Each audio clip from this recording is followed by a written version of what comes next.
Is that it's so sad that we have the audacity to worry, especially with a God who's consistent. That's why if we get so focused at the problem in front of us, we'll forget how he solved the last one. And we fail to realize that God doesn't solve all problems the same way.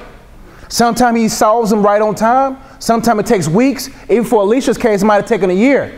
But his solving of the problem is based upon what's all connected to us. We think that the answer that God has for us is just for us. No, his answers is for everything connected to us as well. That God is a generational God. He thinks beyond just you.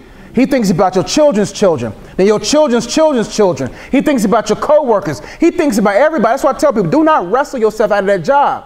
Because if God placed you there, you could just be there for your co-worker's salvation. And sometimes God will keep you at a place long enough, not because of you. So you get mad at God. God, why have you moved me? He said, I'm not going to move you until I solve her problem, his problem, their problem. And we get so caught up on being moved instead of you being used to move someone else closer to him.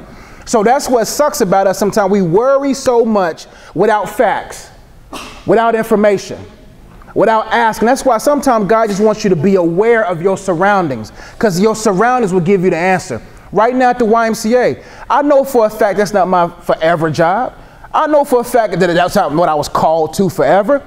I was placed there for the people that's going to see me there.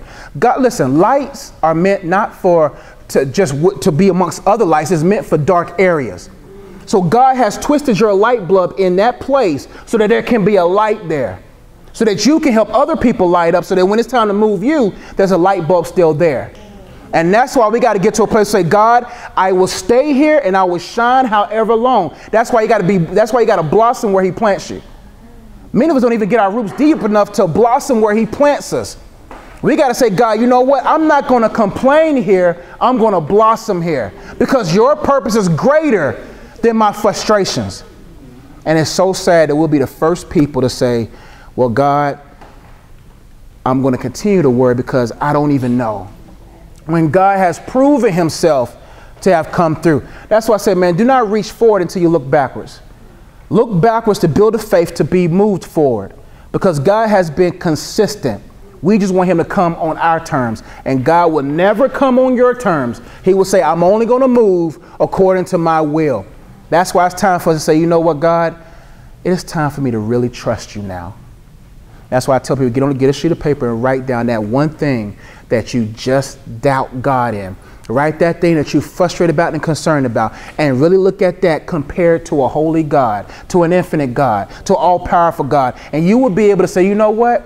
This ain't even worth me worrying. Worrying doesn't add, the Bible says, doesn't even add 1 cubit to you. You can't get taller from worrying. You can't get in shape from worrying. You can't do that. Well, worry does not produce anything but stress. That's why instead of worry, you got to worship, man. The best way to eradicate worry is say, you know what, God, I'm going to go to that place with you. David reminds me of a story of what I talked about this past Saturday. When David brought his young men, his boys to Ziklag, he had 600 plus men with him. When he got to Ziklag, his wives were gone. His men's wives were gone. You can imagine how stressed out David was. The Bible continues to read in that chapter that David encouraged himself. Before he encouraged himself in the Lord, he asked the priest for the ephod. The ephod represents worship. Then he says, you know what? I'm not going to allow myself to be so consumed with the problem, because that's a huge problem. The problem was so vast that the men were thinking about stoning David, because that's how bad it was. He said, you know what? The same God that delivered me from the lion and the bear, the same one that delivered me from Goliath, the same one that delivered me from Saul's javelin, the same one that's going to deliver me now. That's why we got to look back at what God has done. That's why God always faces you with the lion and the bear first, then a Goliath, then someone who's occupying your space. And then he's going to face you with the deepest pains of your lives, where everybody's affected from your choice. And he's going to say, do you trust me still? He said, you know what? I'm not going to go to worry. I'm going to go to worship. I'm going to say, God, you know what? You show me what I need to do.